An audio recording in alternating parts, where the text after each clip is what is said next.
Masih bersama saya Bu Marlo, mari kita lanjutkan pembelajaran.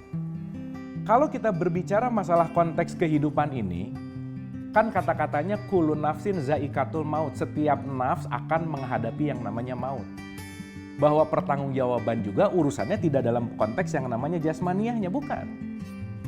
Kualitas kita tuh bukan ditentukan dengan apa yang kita miliki, jabatan kita apa, atau apapun kepintaran kita, bukan itu poinnya.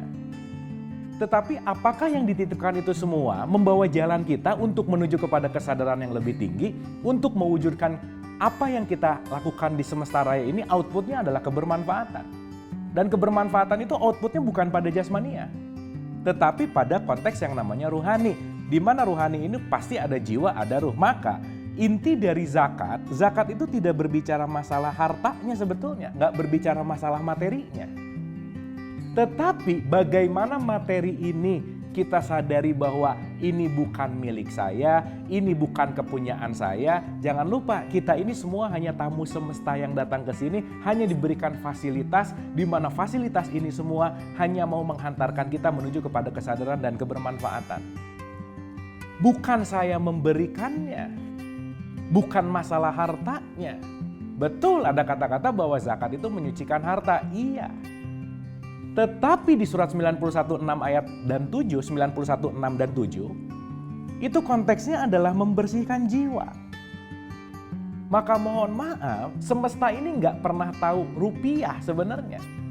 Yang semesta tahu ini waktu kamu mengeluarkan, niatnya, hatinya dalam keadaan ikhlas atau tidak, gitu kira-kira. Maka nanti kita mengerti bahwa yang akan membuat jiwa kita melekat itu biasanya kepada sesuatu yang dititipkan sama kita. Kita tuh kadang nggak sadar bahwa ini semua titipan, jadi aja ngerasa bahwa ini adalah milik saya. Kan kita udah ngerti juga bahwa kita semua tamu di sini. Contoh sederhana, saya ulang nih. Kalau kita semua pergi ke hotel, nginep di hotel, kita dikasih fasilitas hotel. Tapi kan nggak boleh bawa pulang anduk gitu. Handuk nggak boleh dibawa pulang, kecuali dibeli gitu. Karena kenapa? Ya itu cuma dipakai pada saat itu, difasilitasi supaya kita pada saat menginap di situ semua kebutuhan kita terlengkapi gitu kira-kira. Nah ini semua juga sama. Jangan sampai ketika kita sekarang datang ke sini sebagai tamu merasa memiliki, dan merasa memiliki itulah yang disebut dengan yang namanya kemelekatan. Begitu sudah melekat, itu kita akan menduakan Allah kepada apa? Kepada yang rasa-rasanya kita miliki itu sendiri.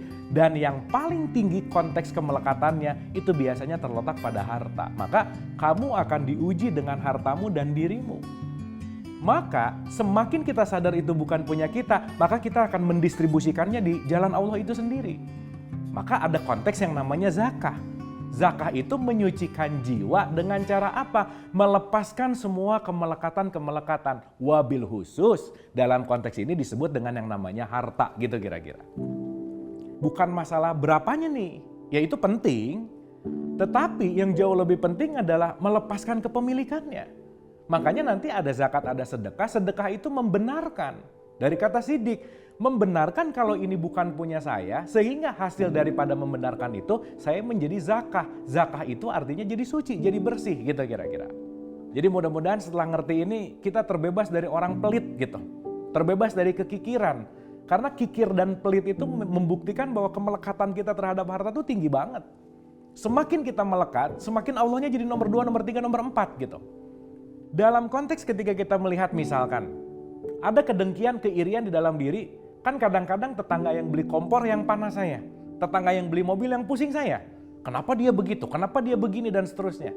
Kita nggak sadar bahwa siapapun yang dititipkan itu satu paket sama ujiannya udah pasti. Karena kenapa? Bisa jadi loh sebelum dia punya mobil banyak tidurnya nyenyak.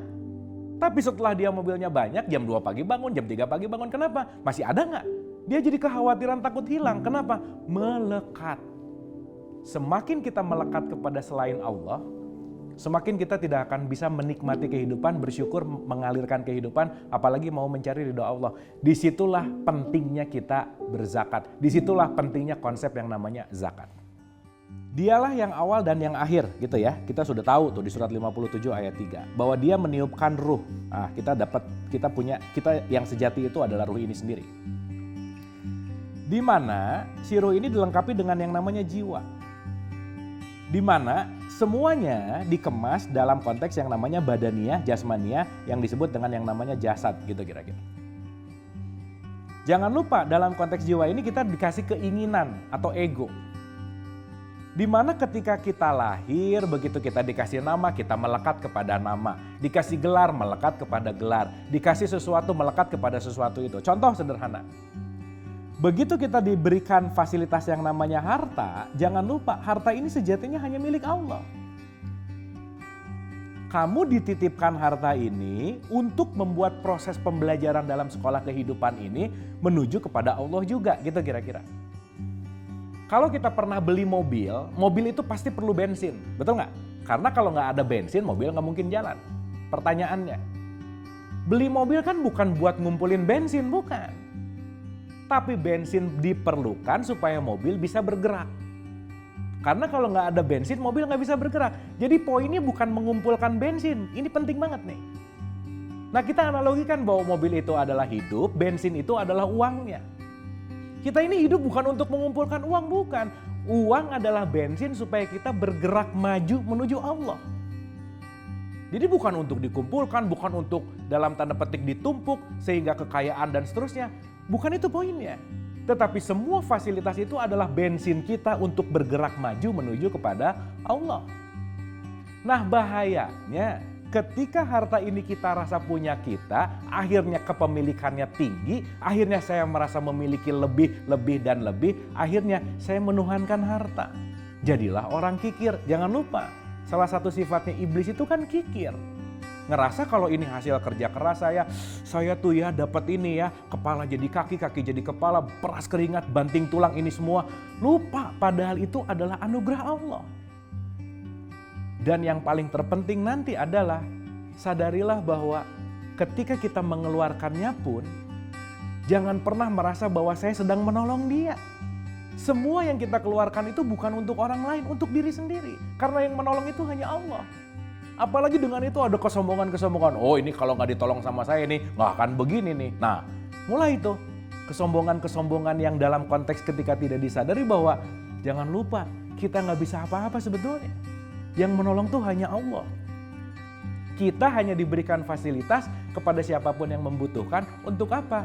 Untuk mendermakan apa yang dititipkan ke kita, supaya kita menjadi bagian dari sistemnya Allah, menjadi khalifahnya Allah, mendistribusikan apa yang dititipkan di jalan Allah itu sendiri, gitu kira-kira.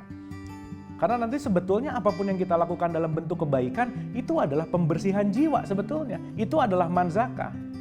Maka Quran mengatakan di surat 1931, berzakat selama aku hidup. Nggak berzakat setahun sekali, enggak. Apalagi patokannya cuma 2,5% gitu misalkan. Ya nggak apa-apa juga, it's okay. Karena ukuran itu juga kan sesuai dengan kesanggupan dan kemampuan. Dan bukan hanya dalam konteks misalkan kalau kita mau berbuat, bukan hanya dalam konteks harta kan sebetulnya. Karena Quran mengatakan apa saja yang kamu berikan, apa saja yang kamu sedekahkan, apa saja yang kamu alirkan, mau itu adalah waktu kita, mau itu adalah tenaga kita, outputnya adalah manzakah, artinya melakukan pembersihan jiwa. Itu poin pentingnya. Pembelajaran masih akan kita lanjutkan, tetaplah bersama saya.